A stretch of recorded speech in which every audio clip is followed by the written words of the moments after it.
Buenas tardes amigos, una nueva tarde de Pilares de mi ciudad y como siempre con importantes referentes políticos de distintos países de nuestro querido planeta Tierra. Ya estamos escapándonos de aquí, de los terrenos de Pilar, ¿no? Amigo Guillermo Campos. Bueno, ¿qué tal, público? Buenas tardes. Bueno, Jorge, yo intentando darte sorpresas a último momento, y en esta oportunidad tenemos una invitación increíble. No una invitación, nosotros hemos invitado a quien va a ser protagonista mientras escuchamos este hermoso tema de Beethoven. Bueno, hoy he traído a en principio te comento que nos vamos a Madrid, España, y estamos en comunicación con un abogado, político, profesor universitario, es eurodiputado o diputado del Parlamento Europeo, y lo más importante, que es el vicepresidente primero de Acción Política de Vox. O sea, entiendo que después de Santiago Abascal viene Jorge Boxadé. Ha publicado los dos libros, Soberanía y Globalismo. Jorge, buenas noches para usted. Guillermo Campo y Jorge Zimmermacher, los saludamos de Buenos Aires, Argentina.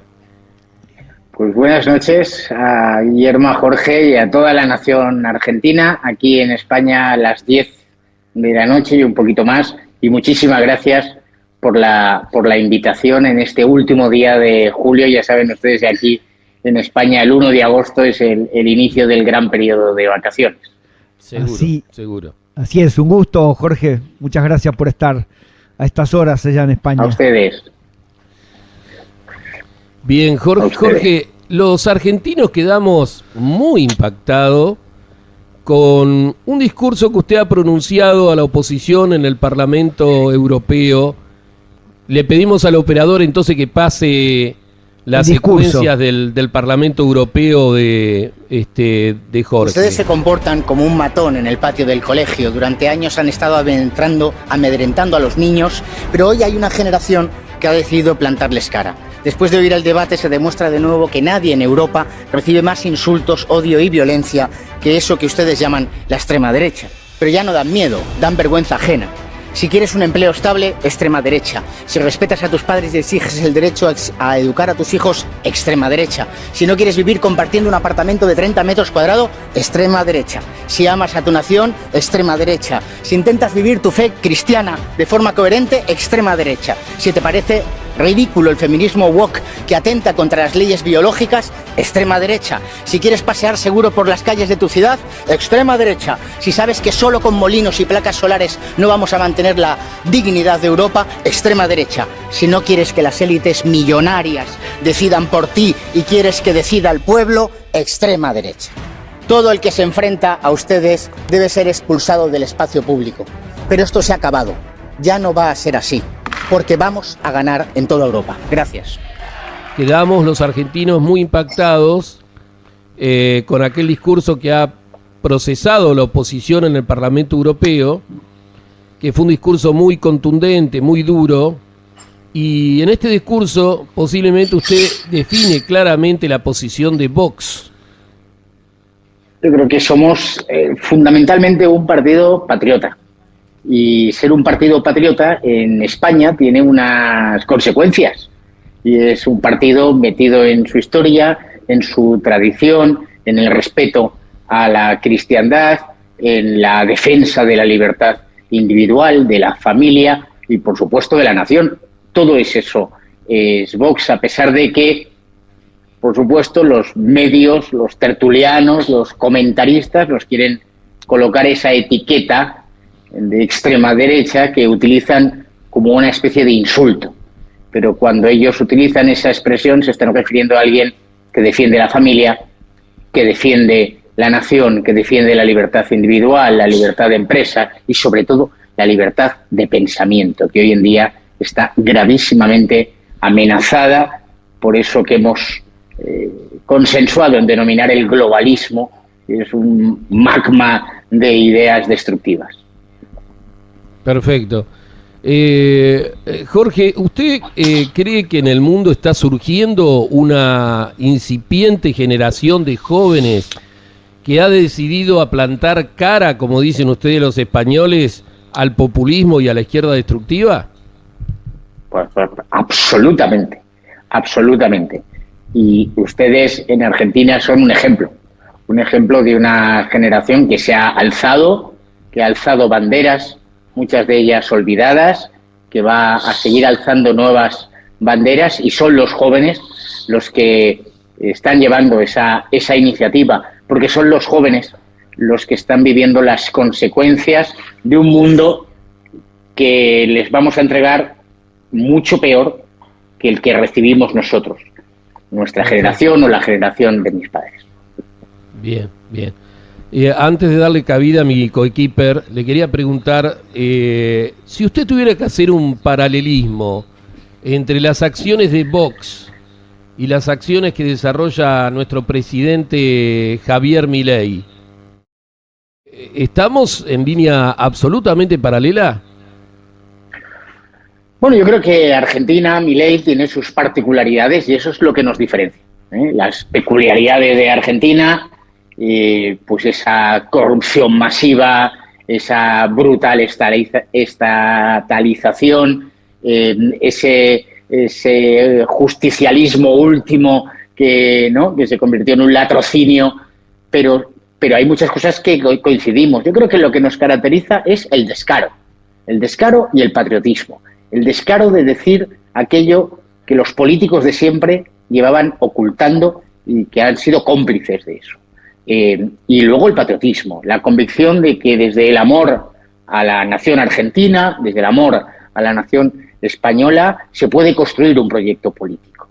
De ese amor tan intelectual, pues te lleva a la bajada de impuestos, a dar libertad a las familias, a dar libertad a las empresas, a garantizar la seguridad en las calles frente a la delincuencia creciente o la inmigración ilegal.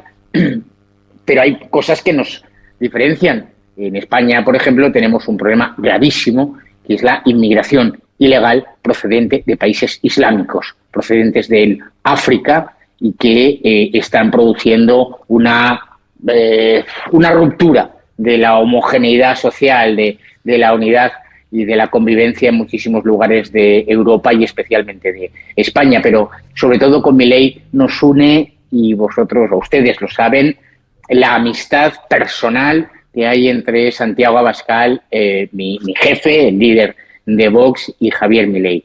Y esas amistades personales en política tienen mucha fuerza, como la que tiene Santiago Abascal con Giorgia Meloni o la que tiene Santiago con Víctor Orbán. Esas relaciones personales son muy potentes porque saben entender aquello que nos une y en lo que nos tenemos que hacer fuertes y trabajar juntos, por supuesto. Pero el descaro, Milei es el descaro llevado a su máxima expresión, ¿no? Pero yo creo que el descaro de romper un sistema que está destruyendo nuestras sociedades, nuestras comunidades nacionales. No sé, Jorge, si Guillermo te contó, no sé si pienso que debe ser más grande que vos, así que te puedo tutear, si me permites. Claro. El día de la jura de Javier Milei aquí en el Congreso de la Nación, nosotros tuvimos con Guillermo la oportunidad de intercambiar unos minutos con Santiago Abascal, que estaba también con José Antonio Kast, que fue candidato a presidente de Chile, también, digamos, por una línea de la libertad, ¿no es cierto?, por sobre todo la dignidad, o sea, esta cultura católica que de alguna manera está inserta en nuestras comunidades. Y bueno, y recuerdo esos minutos con Santiago donde le dijimos, bueno, nosotros hemos llegado al punto que se buscaba, que era ganar la elección. Por supuesto que ahora tenía claro que venía el defenderla, mantenerla, pero le digo, bueno, Santiago, ahora el trabajo les queda a ustedes, o sea, es decir, la gran tarea de poder llegar a la presidencia, y eso con gran interés y con mucha ilusión, nosotros los seguimos a ustedes, ¿no? Más allá de lo que ustedes piensen que son nuestra madre patria, así que más allá de lo que ustedes estén viendo en Milei, nosotros somos valoramos mucho, estamos muy atentos de lo que pase en España, ¿no? Así que, ¿qué esperanza ves, más allá de la que se ve en el pueblo, de poder llegar a generar el cambio en el tiempo que Dios disponga, ¿no? Bueno, yo creo que Vox está en una fase de consolidación territorial, de consolidación ideológica y preparados para el crecimiento que tiene que llegar en cualquier momento. Y digo en cualquier momento porque yo creo que esto se está sucediendo, ha sucedido en Argentina, pero ha sucedido en Italia con Meloni, ha sucedido en Francia, en Holanda, en muchas naciones europeas, también en Hispanoamérica. Hay momentos en que la sociedad hace ese clic, ese cambio que rompe toda una serie de mitos políticos que se han impuesto. En España, como ustedes saben, desde la Constitución de 1978 se ha consolidado históricamente una estructura política en la que hay un bipartidismo muy fuerte, muy cerrado, de un partido socialista y el Partido Popular, el que históricamente ha sido el partido que se ha dicho de centro-derecha, pero que partidos como Vox han roto ese bipartidismo. Y ahora nos encontramos con que Partido Popular y Partido Socialista están en una alianza práctica.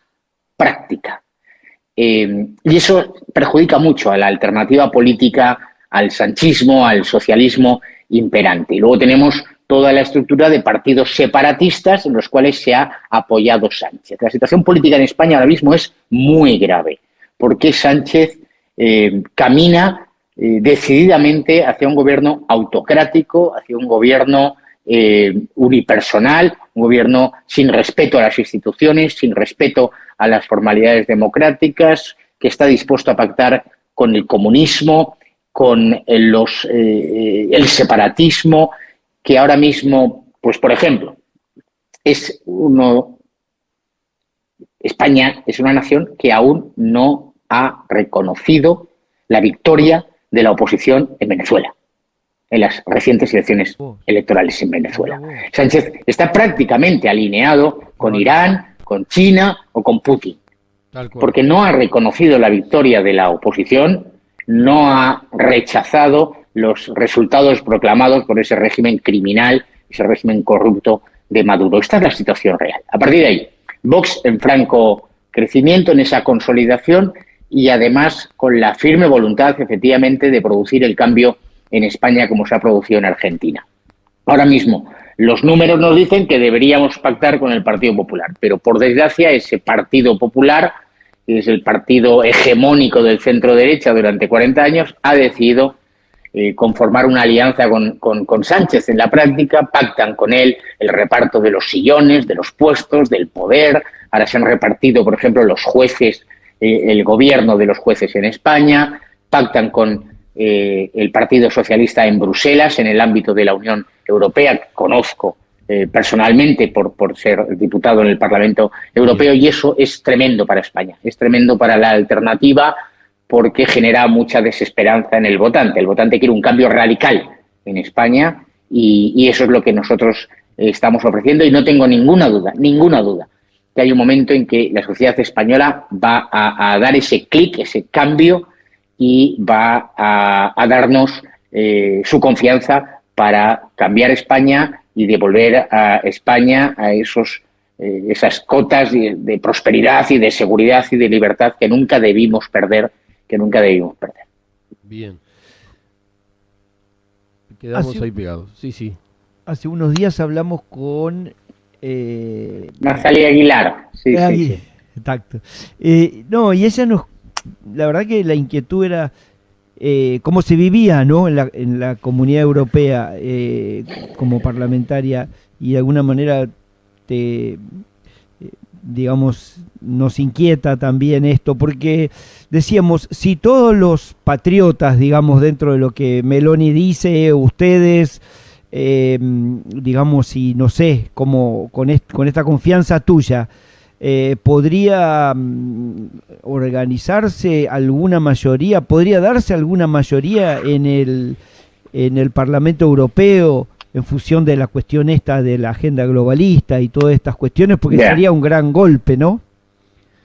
El resultado de las pasadas elecciones europeas, el 9 de junio, dieron un escenario en el Parlamento Europeo en que si el Partido Popular Europeo mirase a su derecha, tiene una alternativa para dar un cambio de rumbo en las políticas europeas. Exacto. Sin embargo, el Partido Popular Europeo ha preferido seguir mirando a la izquierda y pactar con la izquierda las políticas de la Unión Europea y los puestos de responsabilidad. Y ese es el problema ahora mismo de Europa, de todas las naciones europeas, que es el problema de España. Un centro derecha que nosotros le llamamos la derechita estafadora, porque es una derecha que estafa a su votante. Cuando llega a las elecciones promete cosas y luego hace exactamente lo contrario. Y ese es el problema de Europa. Pero ahora mismo ya hay una mayoría alternativa y estoy convencido que en los próximos años, 2, 3, 4 años, va a haber un giro radical en las políticas en Europa y en los gobiernos en Europa. Ahora mismo hay partidos, gobiernos, digámoslo así, patriotas, en la línea más conservadora, en Italia, en Hungría, en Suecia, en Finlandia, en Holanda, posiblemente en Austria, casi con toda seguridad en Austria en el próximo octubre. Estamos en una ola patriótica, una ola de defensa de la soberanía de las naciones frente efectivamente a ese globalismo que tenemos en la Agenda 2030 y que en el ámbito europeo lo representan esas élites de Bruselas que viven absolutamente al margen de la realidad del pueblo llano, de los pequeños empresarios, de las familias o de las personas. Simplemente aquí en España, por ejemplo, tenemos 3 millones de parados y, sin embargo, el gobierno sigue llamando a la llegada masiva de inmigrantes, prometiéndoles un puesto de trabajo que no van a encontrar.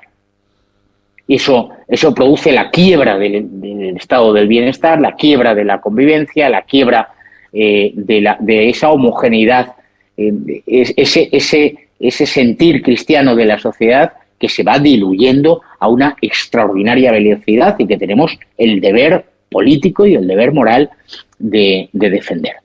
Bien, Jorge. Y el ejemplo es la ceremonia inaugural de las Olimpiadas. No sé si ustedes pudieron verlo. Pues esta es la Francia de Macron y esa es la Europa de von der Leyen. Y esa es una Europa construida sobre el eje Partido Popular más Partido Socialista. Yo sé que en Argentina en realidad ustedes no han vivido esto, es una cosa más propia de España o de los países de la Europa occidental, pero es una alianza permanente en lo sustancial para ellos, que es destruir la civilización occidental. Tal cual.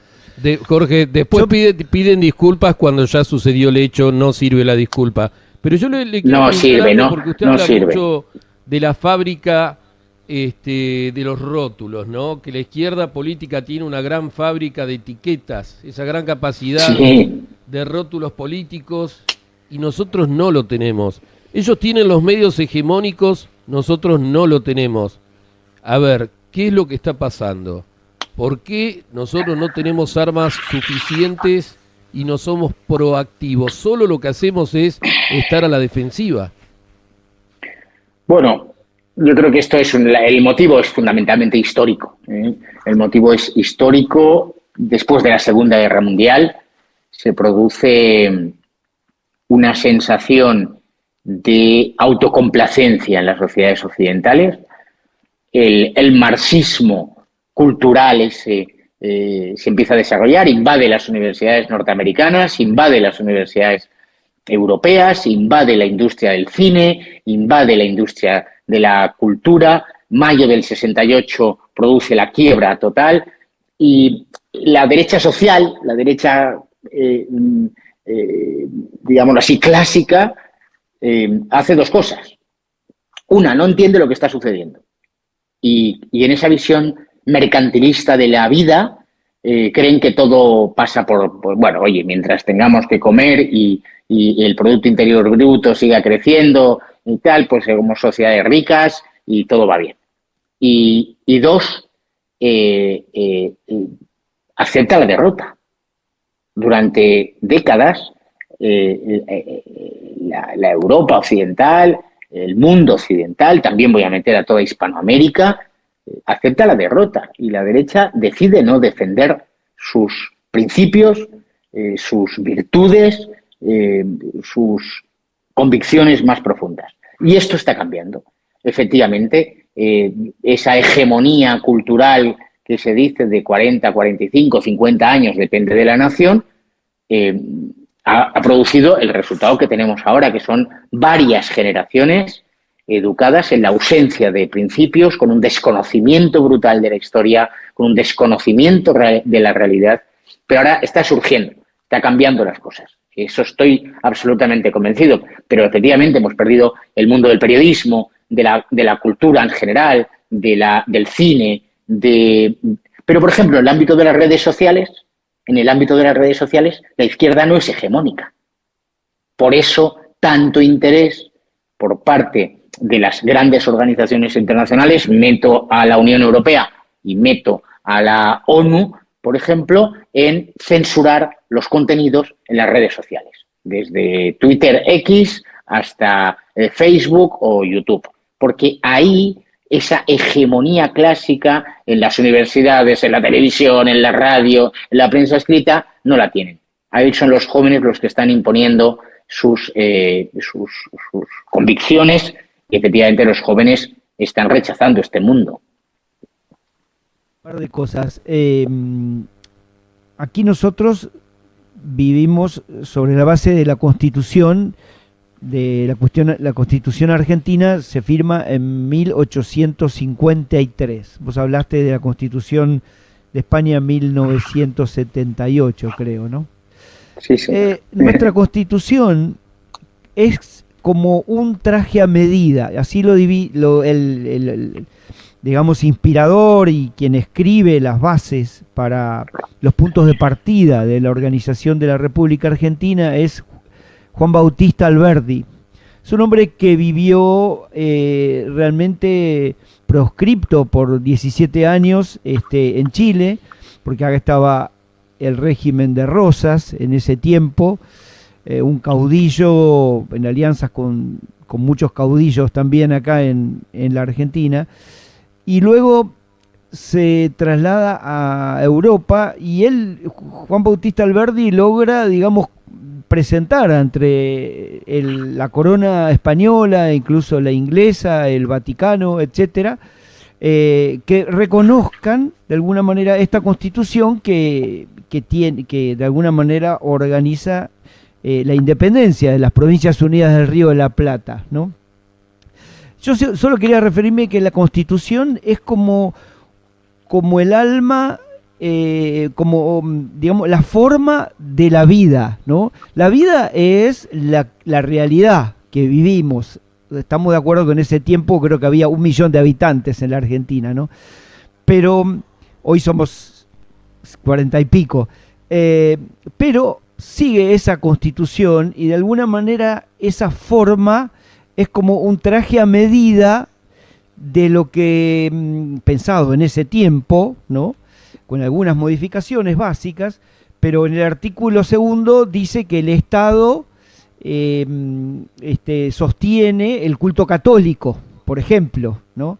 Más allá que después habla de la libertad de cultos, pero hay una cantidad de detalles que la Constitución, de alguna manera, como un traje a medida, está respetando la identidad, la libertad, la defensa de la vida, etcétera, etcétera.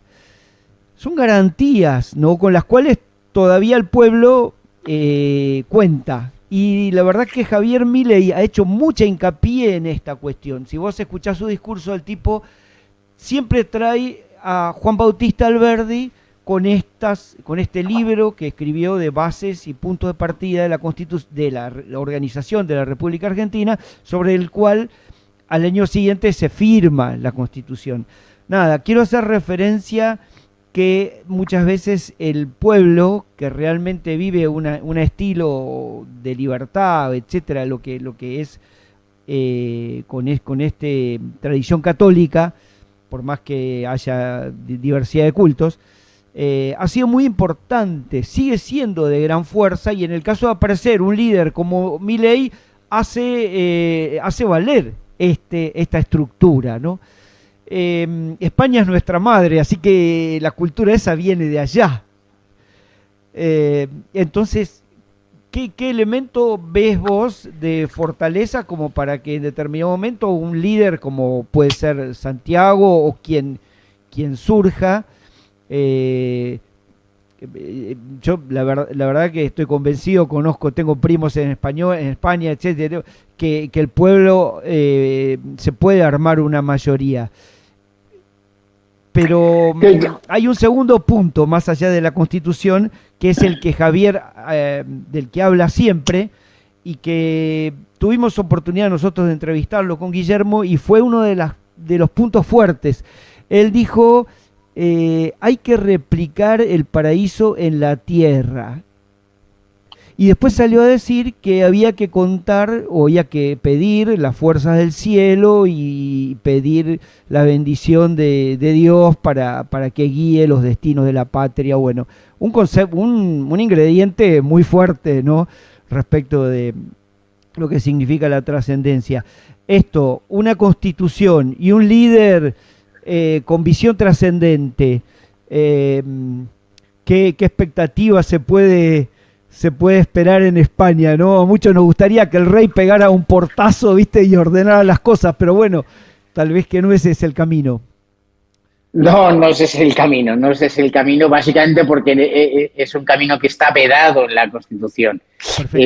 La Constitución del año 78 es una Constitución que no responde, digámoslo así, históricamente al planteamiento que usted me ha hecho respecto de la Constitución argentina de 1853, si me quedo con el dato. No, porque la Constitución del año 78 nuestra es una Constitución que se llama de consenso. Es decir, es una Constitución pactada por los partidos políticos que ya, digámoslo así, y si me permite la expresión, habían metido la mano en algo que es sagrado. Y es una Constitución que tiene una finalidad transformativa. Efectivamente, usted ha explicado muy bien, las constituciones deberían ser, y así son pensadas en un inicio, como ese marco general que tiene por finalidad fundamental proteger la nación y garantizar la continuidad histórica de la nación con todo lo que eso significa. Sin embargo, nuestra Constitución del año 78 no tiene esa finalidad. Nuestra Constitución tiene una finalidad transformadora, es decir, transformar la España del régimen de Franco en una España distinta. Por ejemplo, de repente aparecen las llamadas autonomías, las regiones tradicionales nuestras que formaban parte de nuestra historia, se convierten en autonomías a las cuales se les atribuye incluso capacidad legislativa de dictar leyes, incluso en contra de los intereses generales de la propia nación.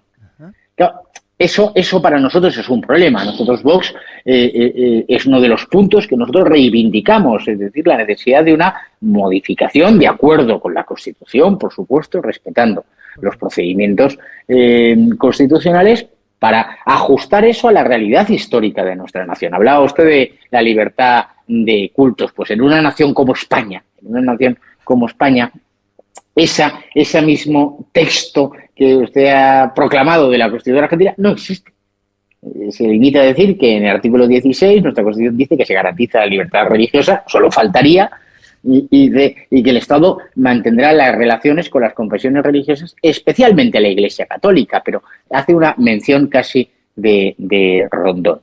Yo creo que, y por tanto, eso es una gran diferencia, y es algo que que, sin embargo, la Constitución, y yo utilizo mucho el concepto de Constitución histórica de España, Bien, bien. porque España ha tenido muchísimas constituciones y tiene una tradición jurídica de 1500 años de historia. Y ahí es donde tenemos que encontrar nuestra fuerza, la fuerza vital de la nación. Y respecto de lo último que ha comentado de Javier Milei, me parece maravilloso eso que les contó Javier Milei. Yo creo que si algo caracteriza a la política de nuestros tiempos, sobre todo en Europa, es que se ha construido la vida política, la vida pública, por tanto, eludiendo la existencia de Dios. Entonces, si tú no crees en la existencia de un Dios creador, pues, por ejemplo, te enfrentas a las cuestiones del medio ambiente, pues con esos programas de la Agenda 2030, la resiliencia, el planeta, la Pachamama, y entonces creas una ecología punitiva. El ser humano es malo y tenemos que evitar la acción del ser humano en el planeta. Y por tanto, acabamos reconociendo el derecho al aborto a los seres humanos, y sin embargo matar la cría de un determinado animal te puede llevar a la cárcel. Por ejemplo, así sucede en España. En cambio, si uno cree la existencia de un Dios que ha creado el planeta, pues ves al planeta como una obra creada por Dios, y de ahí surge tu ecologismo. Un ecologismo sano, un ecologismo que dice, por supuesto que no podemos destruir el planeta, debemos cuidar nuestros ríos, nuestros bosques, qué hablar de la riqueza natural de Argentina. Tenemos que protegerlo, todo eso, y no solo protegerlo, multiplicarlo, que es el mandato que tenemos, pero sobre todo entender que el elemento más principal de cualquier ecosistema es el ser humano. Y eso te cambia todo, y así podríamos hablar pues desde eso hasta el tema de los impuestos también. Si tú crees en la existencia de Dios, pues Dios nos ha puesto aquí, para empezar, para que seamos felices y para que nos podamos ganar con nuestro esfuerzo el pan, y pan suficiente para dar de comer a toda nuestra familia. Y por tanto, pues hay que bajar los impuestos para que el dinero se quede en el bolsillo de las familias y se pueda subvenir a las necesidades de la... En fin, que eso es un cambio radical, y ese es el cambio, yo creo, que ha emprendido Argentina, y es el camino correcto. También Trump en Estados Unidos pues hace discursos en esa línea argumentativa, o Orbán en Hungría, ¿no? Yo creo que es una forma de entender la política que se había olvidado por decenas de años y que hay que recuperarla sin ser un meapilas, que decimos aquí en España, sin exigir confesionalismos a nadie. No se trata de eso. Se trata de entender el mundo de una forma como lo hemos entendido siempre en el mundo occidental. Bien. Jorge, le hago una pregunta. Si yo le pregunto a usted que me lo defina en un término, nos estamos peleando la izquierda con la derecha. ¿Usted no cree que de alguna manera hay algo que va más allá de la izquierda y que la izquierda compra y que la izquierda es utilizada para destruirnos? ¿Quién está detrás de todo esto?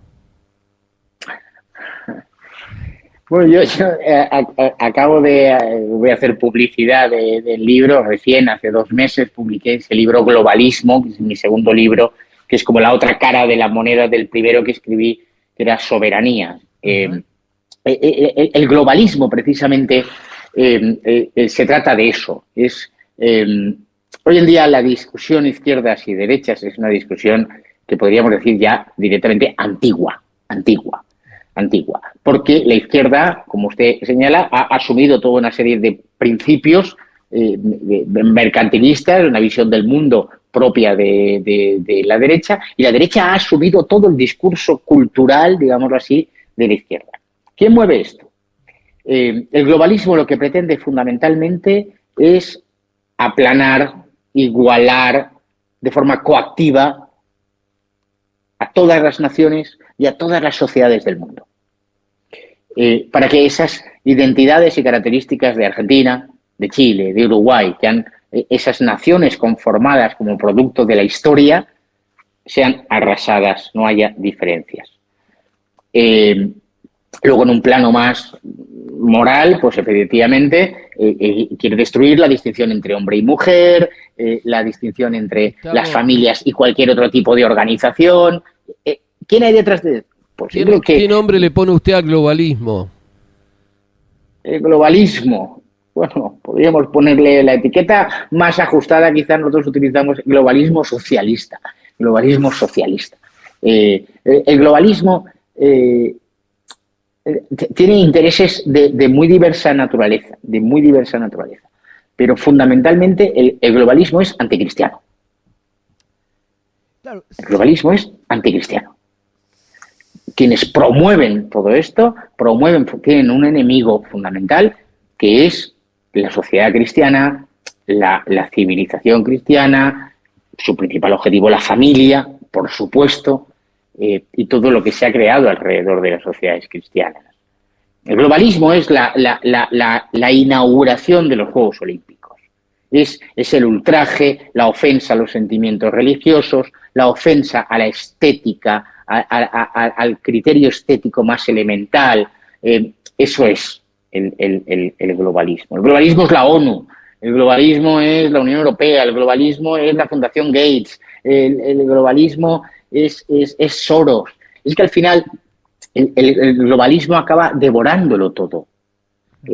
Al final tenemos, yo qué sé, políticos en España, que es lo que yo conozco, políticos en España, católicos, formalmente católicos, que han llegado a decir, un eurodiputado del Partido Popular, que la Agenda 2030 es el Evangelio.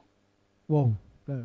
No, él se define como demócrata cristiano, pero ya ha asumido una forma de pensar y de entender el mundo en el que pues acaba tragándose cualquier imposición de la Organización de Naciones Unidas simplemente porque viene de Naciones Unidas. Y como viene de allí, pues hay que aceptarlo. Oiga, mire usted, no, es que en España tenemos una tradición jurídica, una tradición política, una tradición filosófica. Eso es lo que nosotros tenemos que respetar, cuidar, proteger, mejorar. Eso es, ¿no? Entonces, cuando alguien dice eso, es evidente que o no se ha leído la Agenda 2030 o no se ha leído el Evangelio o ninguna de las dos cosas. Y esta es la cuestión. Claro. Yo, cuando estudié el catecismo, ahí nos explicaban que existía el diablo. Y lo vivo cada tanto porque no soy santo. No. O sea que evidentemente existe. Seguro que no se va a preocupar solamente de mí, de lo que sí se preocupa. Entonces se debe de ocupar del Parlamento Europeo, etcétera, etcétera. Y eso solamente se resuelve con Dios, ¿no? El único que lo puede vencer. Por eso me parece muy interesante el surgimiento para muchos, digamos, un estilo muy disruptivo de Javier, pero creo que es como que, por lo menos en la Argentina, era necesario. Esperamos que pase algo como pasó el 12 de octubre, que para nosotros es una fecha de la hispanidad, ¿no es cierto? O sea, y muy especialmente aquí en Pilar, esta ciudad donde nosotros vivimos, criamos nuestros hijos, realizamos nuestras actividades, se llama Pilar, y tenemos a la Virgen de Pilar como patrona, y es la patrona de América, ¿no? O la patrona de la hispanidad. De la hispanidad. Exacto, perdón, porque de América creo que es la Virgen de Guadalupe, pero bueno, es de gran valor eso, y creemos que hay mucha gente que vive esto, ¿no? Ojalá que podamos de alguna manera transmitir. Yo creo que es muy importante el boca a boca, hoy las redes, poder llegar a mucha más cantidad de gente con la esperanza de que Dios está presente y la fuerza del cielo, como dice nuestro presidente, actúan. Yo creo que sí, que se está produciendo ese cambio que no va a ser, que no va a ser ni impetuoso, salvo en algunos lugares, A ni, Cristo lo ni de- mataron. ni- pero se está produciendo el cambio, por supuesto, por supuesto. Y sobre todo los jóvenes. Yo tengo cuatro hijos, el mayor tiene 19, el pequeño tiene 13, están todos en esa edad de la adolescencia Sí. y yo lo percibo en ellos. Es decir, la convicción, la conciencia de que todo lo que les llega de medios de comunicación, del mainstream que decimos, está atacando su forma de vida. Y eso yo creo que ha habido varias generaciones donde no había esa conciencia, sino que se asumía todo lo que venía y generaciones enteras han tragado esa información y han tragado información buena y basura. Sin embargo, los jóvenes tienen de forma intuitiva, porque ya les están atacando algo muy serio. Cuando por ejemplo, la ideología de género se impone públicamente, se impone en los colegios, la no distinción entre el sexo masculino y el sexo femenino, cuando se pretende, como aquí en España, con el gobierno socialista y comunista, se pretende que todo varón, por el mero hecho de ser varón, es un sujeto susceptible de convertirse en un criminal, por el mero hecho de ser varón. Esto, claro, está atacando. Ataca a los varones y ataca también a las niñas, porque las niñas, cuando de repente ven un chico que les gusta con 16 años, dicen, no, pues ese no es ningún criminal. No, es un chico educado, es un chico que me quiere, es un chico que me cuida, es un chico que me... En fin, y eso se está produciendo ese choque, ¿no? Y cuanto más lejos van ellos, cuanto ese globalismo anticristiano se expresa con mayor vehemencia, es cuando les vemos su cara, le vemos su cara. Y entonces se produce la reacción. Siento ir otra vez al mismo ejemplo, pero esa ceremonia inaugural de los Juegos Olímpicos ha sido tan burdo, tan grosero, tan asqueroso, que ha producido una reacción. Claro. Que ha producido una reacción, incluso en gente que no tiene una especial convicción, pero dice, eso no me gusta. Claro. No me gusta. No me gusta porque además es que es feo estéticamente. Además, ¿ustedes qué promueven? Si ustedes esa es su Francia, si esta es la Francia que ustedes quieren exportar al mundo, ¿qué es lo que están promoviendo? Porque ahí no hay ni prosperidad, ni orden, ni autoridad, ni justicia, ni libertad en todo eso. Esas palabras tan bonitas sobre las cuales hemos construido una civilización. Entonces, ellos ya no tienen alternativa. Yo sostengo que el globalismo está agotado. Otra cosa es que su poder se pueda prolongar durante años. No voy a decir, no voy a ser profeta de una caída, pero está agotado ya. No pueden ofrecer nada. Ya cualquier cosa que ofrezcan es la destrucción del ser humano. Y a partir de ahí, nuestra responsabilidad, la de los políticos, la de los medios de comunicación, la de las asociaciones culturales que van creciendo, fundaciones, universidades que están apareciendo, editoriales que empiezan a publicar, por ejemplo, aquí en España, nuevas editoriales que publican libros que se habían dejado de publicar. Hay todo un renacer y esa es nuestra responsabilidad de saber construir una alternativa a un mundo que está en desastre. Yo ahora estaba, perdón, que como estamos así en plan tertulia, estaba releyendo un libro de Ernest Junger, La emboscadura, que es un libro del año 1951 y que es de plena actualidad hoy en día y habla de ese hombre que es minoría, de ese hombre que se mantiene en pie, cuando hay un 98% de personas que dicen una cosa y el 2% dice otra. Esa minoría selecta que ha sabido identificar los problemas y que dice que no se somete, ¿no? Pues eso está creciendo y nuestra responsabilidad es animarlo. Bueno, o sea, hay que mantenerse firme, no hay que dejar que nos cambien las convicciones y aunque sea un pequeño rebaño como era aquel de los discípulos, ¿no? Porque también las estructuras del catolicismo han trabajado de este modo, ¿no? Con pequeños grupos. Y por último, acá como hemos tenido tantos problemas económicos o todavía los tenemos, se pensó que el camino que nos llevó a subirnos a todos estos desórdenes culturales que tuvimos durante estos 20 años de socialismo, se debían a que no teníamos una macro, como le llamamos acá, una macro ordenada, ¿no? O sea, es decir, que la plata de la caja para que el país caminara no estaba. Javier Milei llega y ordena la macro, ¿no? Y lo está haciendo, se están pagando las deudas, mes a mes, año a año, se van ordenando y se van a promover las inversiones. O sea, ordenando la macro, decimos que va a venir el orden de la cultura, de la educación, de la salud, la seguridad, etcétera. Ustedes, Europa en general, tienen mucho más ordenada la macro, como dice, desde el punto de vista económico que nosotros. Bueno, les queda el trabajo al revés, entonces. Efectivamente. Bueno, nosotros tenemos dos problemas. Uno, el que dice usted, de que nos queda, es decir, nuestra estructura social está absolutamente rota, destruida. Si ahora un argentino que hubiera estado en España hace 40 años y que no ha venido a España en 40 años y viene ahora, pues verá mucha riqueza exterior, las carreteras muy bien asfaltadas, unos trenes que van mucho más rápidos, pero la estructura social, la organización de la sociedad, la convivencia está extraordinariamente deteriorada. Eso por un lado. Y efectivamente eso hay que reconstruirlo. Pero de todas maneras, nosotros hacemos muchísimas advertencias.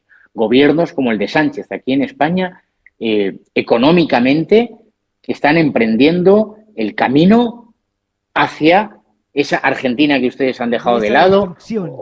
Claro, esa es la cuestión. Porque pues es el regalo del dinero, el generar deuda pública, ya lo pagará la siguiente generación, no os preocupéis porque hay que ganar elecciones, hay que tener ya a millones de personas, nosotros decimos con los votos comprados, no los votos, no es que vaya el político a casa, ¿no? Pero han empezado a repartir, se paga por no trabajar, se paga por al inmigrante ilegal que llega aquí, se le da una vivienda o se le da una ayuda, en cambio el español que en un momento dado pues pierde su empleo o que se encuentra en una situación de pensión de viudedad, pues tiene cantidades irrisorias. Es decir, ese modelo económico que se impuso en Hispanoamérica durante décadas, ahora a través de esa izquierda, de ese foro de Sao Paulo, de ese grupo de Puebla, nos está llegando a España muy especialmente. No hay que olvidar que aquí gobierna el Partido Socialista y que es socialismo puro, socialismo con la misma radicalización que puede haber en el socialismo en América. Lo que pasa es que la estructura económica de España era muy potente y había una clase media muy potente, pero que está en proceso de deterioro, cada vez más en proceso de deterioro, tanto económico como social, por supuesto. Tal cual. Jorge, lo tenemos que despedir lamentablemente porque se nos ha acabado el tiempo. Cortito, dígame dónde se consiguen sus libros. Globalismo me interesa mucho. ¿En qué editorial? ¿Dónde lo podemos conseguir aquí en Argentina? Es la editorial Homo Legends. A ver, Homo ¿me puede Legends. deletrearlo? Sí, HOMOLEGENS.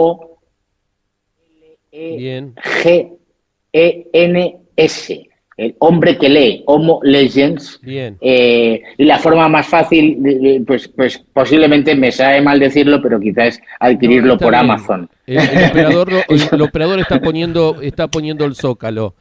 Bueno, claro. Jorge, muchísimas gracias y nosotros tenemos que cumplir con una cábala que usted no tiene nada que ver.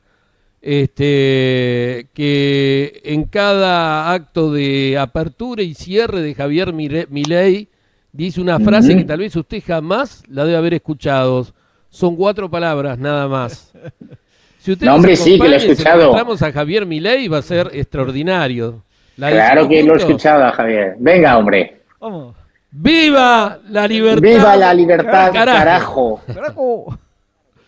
Gracias, Jorge. Un gran abrazo. Gracias. Muy amable. Abrazo, a toda Argentina. Un abrazo. Buenas noches. Gracias. Chao.